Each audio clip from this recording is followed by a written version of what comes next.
Isang pinagpalang araw sa inyo, mga brothers and sisters.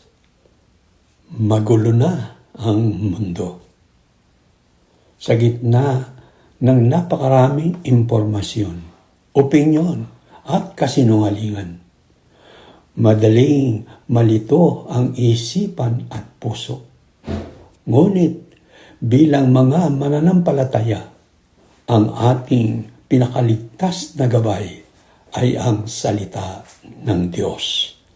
Ang katotohanan ay hindi magbabago kahit nagbabago ang mundo.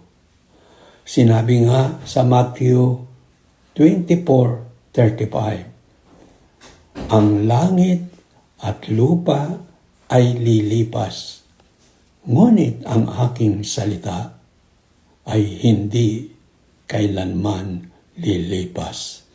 Amen? Pagpalain tayo ng Diyos.